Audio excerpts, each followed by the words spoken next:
Hello everyone! Today I'm going to be featuring the Minnesota, my first impressions of playing the ship, as I just got access to this new Tier 9 American battleship that is going to of course split from the main line.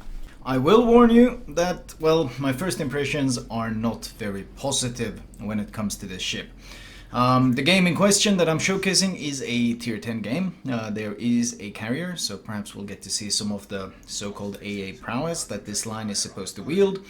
And of course there's a fair bit tier 10s, especially the strong ones like the Thunder and Howland, which are obviously really good at dealing with battleships. The first thing is of course the health pool. The ship has 76.3k health. And the obvious ship that it will be compared to is of course the Iowa, that has 79,000 health. In comparison though, whereas Iowa only has 25% torpedo belt, Minnesota gets 40%, so 15% better, and the ship very much needs it. The armor on the ship is also quite impressive. I mean, of course the superstructure is gigantic, and 90mm plating across the board on the superstructure, which is very easy to farm. However, the deck armor is 38mm, and you do have this side plating, this torpedo protection that actually extends all the way up to the top of the deck. And this protects both of your sides and a fair bit of your nose as well, with 38mm of plating. Now the advantages here is of course that you can, when angled, bounce Yamato shells somewhat decently.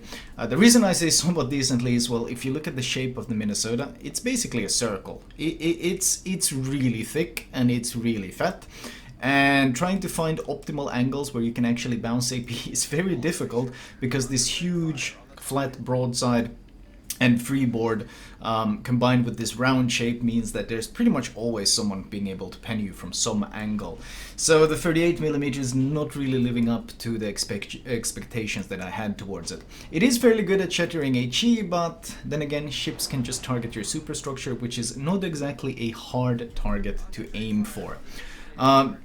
The Citadel is pretty much waterline, actually below waterline. I have gotten Citadel though, which was surprising. I wasn't even turning, so it can happen. A Georgia just Citadel'd me from 12 kilometers away, like it was no one's business.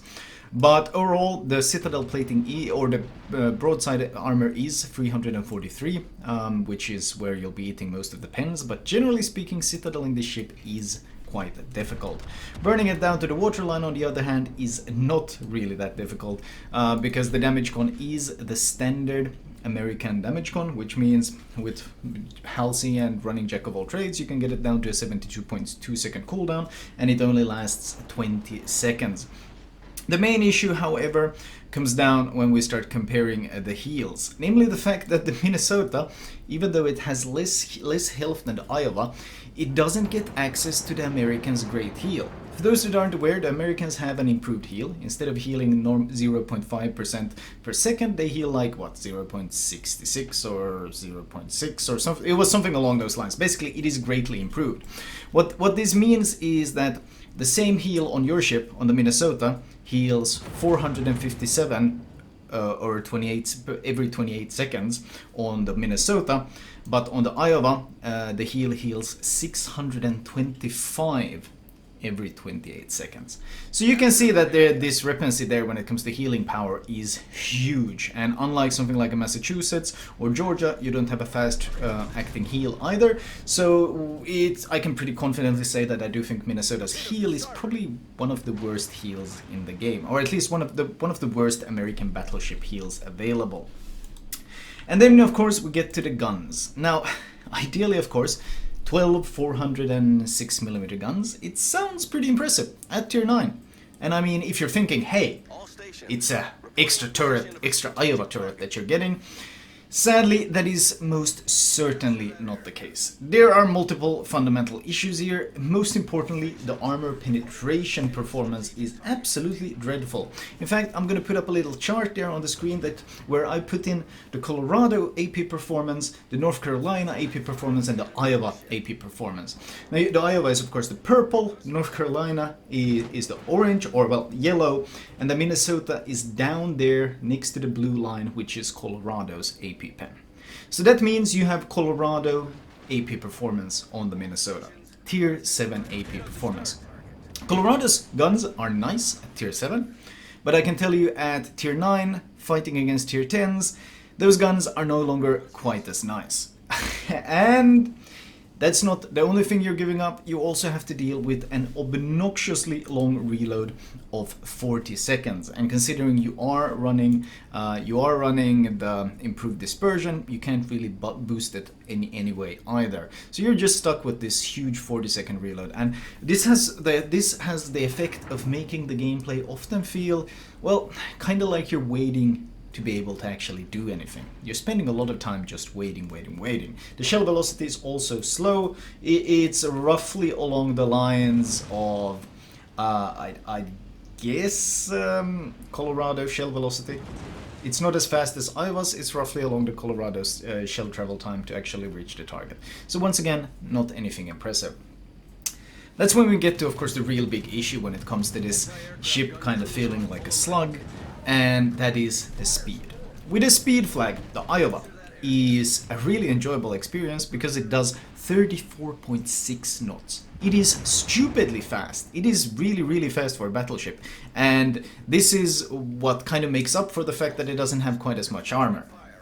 On the other hand, the Minnesota, even with the speed flag slotted, only does 24.2 knots. And I can tell you, when you're maneuvering, when you're changing course, you're evading strikes and so forth, you're not actually ever doing 24 knots. The sluggishness of the ship is incredible. It just lacks horsepower.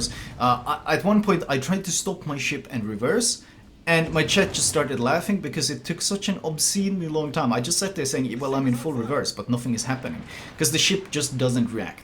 The engines are woefully under-equipped to try to move the ship in any comfortable way. Someone said, wow, it actually looks like a real simulation now. Like, it looks like less arcadey because the ship handles so terribly. Add in the gigantic size, the incredibly slow speed, and the incredibly long reload. And of course, we do have to mention the concealment. The concealment on this ship is 13.8 with the full stealth build. So no, you're not gonna have a nice time disengaging. Your air detectability is 10.8 as well. So you are spotted from the moon. You struggle to disengage, you are a favorite target for all sorts of HE spammers. I haven't ran into a Hindenburg that really wanted to kill me, but I can imagine that is quite literally a nightmare to deal with. The ship is not that fun to play. That's really what it comes down to. The AA has been quite decent with the defensive AA active and the AA values. You have fairly good AA values. It should be mentioned. You don't have any insane range on them, but the DPM, the DPS with the defensive AA active does help a fair bit, generally against lower tier planes. I did try to defend the friendly ship against Manfred von Richthofen, and well, he basically pretended I wasn't even there. So the tier 9 defends pretty well against tier 8 CVs, and then the Florida defends pretty well against tier 6 CVs. Like, basically, if you got a tier advantage of the carrier, then the AA is useful and you're actually a target they don't really want to strike. But if you're facing a tier 10 CV, he doesn't care that much, unless he's eating all the flak in the world. But generally speaking, I didn't feel like I was considered a threat for him. Halsey is absolutely god tier on these ships. Halsey is fantastic because, of course, he does have the Confederate reload buff. Well, most importantly, he's got expert reload, the improved expert reload, which means that instead of having to, even with expert reload, if you want to switch ammo type, it normally takes 20 seconds. But thanks to Halsey, you can switch ammo type in a mere 10 seconds, which means that you can ambush DDs with the correct ammo type. Will ambush and ambush. They kind of crawl up to you, and you hope they get spotted. And he does have improved expert marksman, which is good, but more importantly, he does have what I just procced, and that is the Confederate buff, which gives you 20% faster reload, which actually gives you normal battleship reload. Yep. If you proc Halsey's Special Captain perk, the Minnesota actually feels like a normal BB. Because you can actually shoot your guns pretty much every 30 seconds. And this instantly makes it so much more enjoyable. Yes, you're still painfully slow.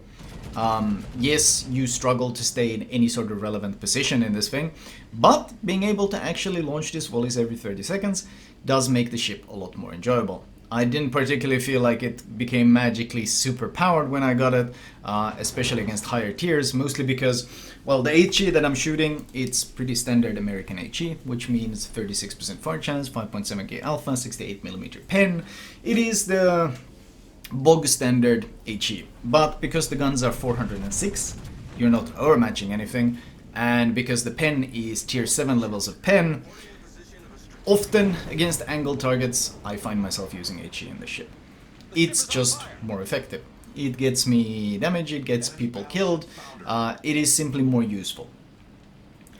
I've played the Kansas as well. I think Kansas is probably even worse because Kansas has a sigma of something like 1.5 or something. It's absolutely dreadfully poor.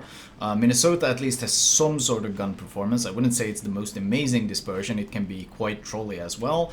But generally speaking, you can get some... I have gotten some nice volleys in deleting the occasional cruiser that hasn't been paying attention. So of the two, the Minnesota is absolutely the better experience. But if you asked me why would you play this over the Iowa, I'd really struggle to answer that question. Iowa is significantly faster and has faster reloading guns, much better AP pen performance, and one of the fundamental things with the Iowa is simply that it's easier, or it's more fun to play. I wouldn't say easier to play, but just more fun to play. You can be significantly more active on the map. In the Minnesota, if the enemy team decides to disengage from your flank, well, you have no chance of catching up to them. You are so hopelessly outmatched in all sorts of speed that you will so easily be left behind, so easily be left ignored. Wargaming has tried to compensate by this by giving you a lot of range. 23.3 is a pretty nice amount of range, especially with a spotter plane to add into it. But it's not really enough because, as mentioned, the shell travel speed is not impressive and the pen is not impressive either. And it's not like the dispersion. Well, as you can see, sometimes the dispersion just decides, yeah. Having 12 guns isn't that impressive either because you don't have a dispersion that's good enough to actually consistently make use of those 12 guns. The Minnesota is heavily team reliant, which is obviously a weakness. If you start getting harassed by a DD and your team isn't willing to help, well, that's really gonna suck. And if someone is just rushing you, well, that's also really gonna suck because, once again, heavily team reliant. You kind of can't look after yourself.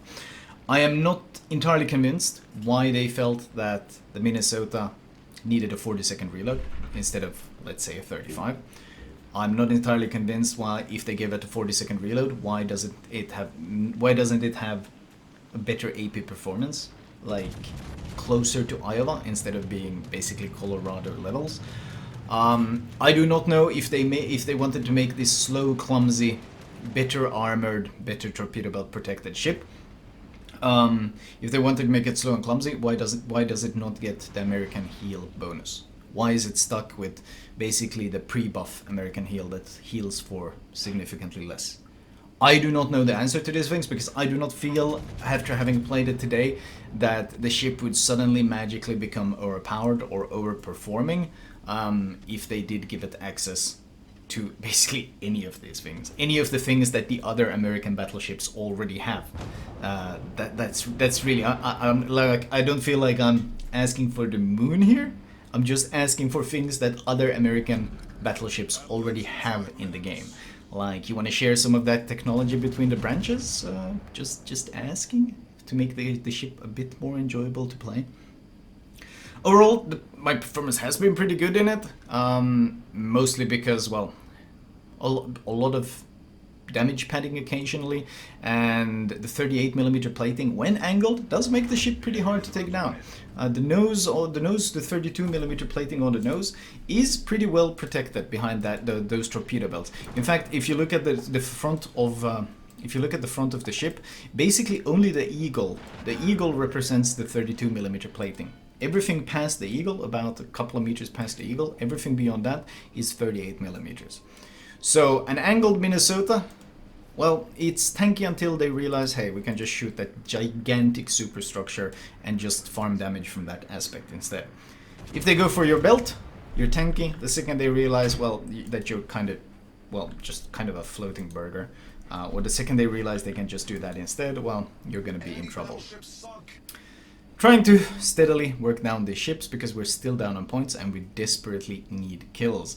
Switch to AP because the Thunder is about to turn broadside to dodge these torpedoes, but I've just struggled to get citadels in this thing. It's good at citadeling cruisers because that doesn't require a whole lot of pen, but when it comes to citadeling battleships, it's Colorado AP, and as you can see, that was 2 shatters on his citadel plating at what, 11.6 km away.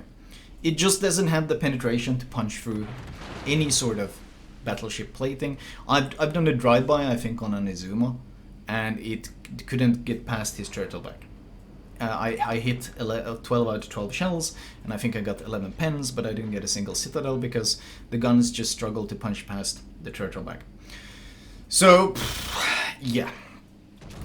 Shokaku is stationary, so with the spotter plane I do get to abuse that incredible range. 28 kilometers on a tier 9 is pretty impressive, and with this many shells in the air I actually get fairly decent dispersion, so we will be getting some hits in on this guy.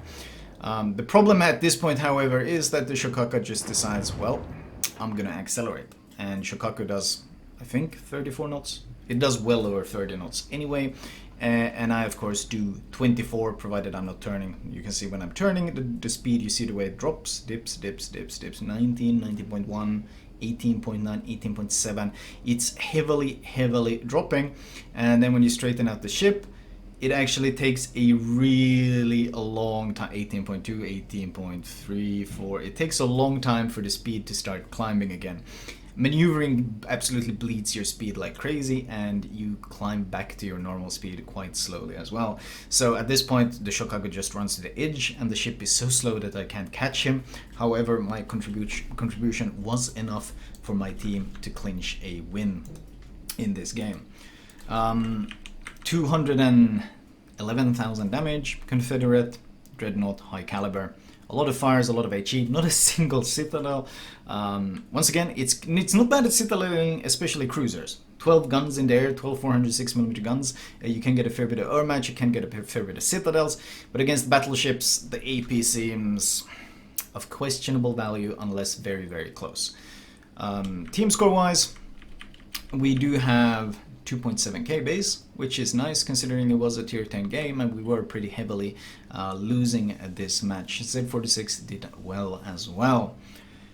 Detailed report wise, well, the tankiness, the damage received isn't actually that impressive because once again you don't have that improved heal that Aiva has. Potential 1.5. It can be rough to farm potential in this thing because there's so many ways to just deal damage to it, and it doesn't have particularly good sustain.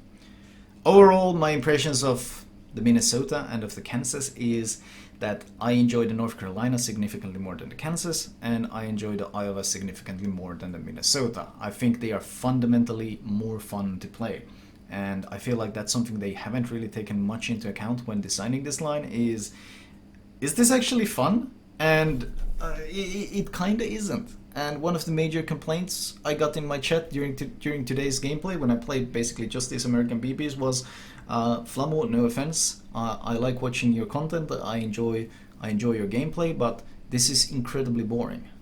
And I was like, yeah, I know.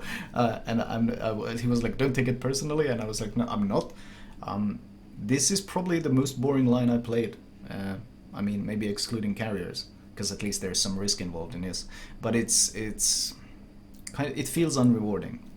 Anyway, I've started rambling. I'm gonna call it here. Thank you guys for tuning in. As always, my build is my standard battleship build. You can check up any recent Montana, Iowa, Ohio, whatever. It's the standard battleship build. I'm using the exact same thing, and it works obviously great on these things because they are the quintessential battleships.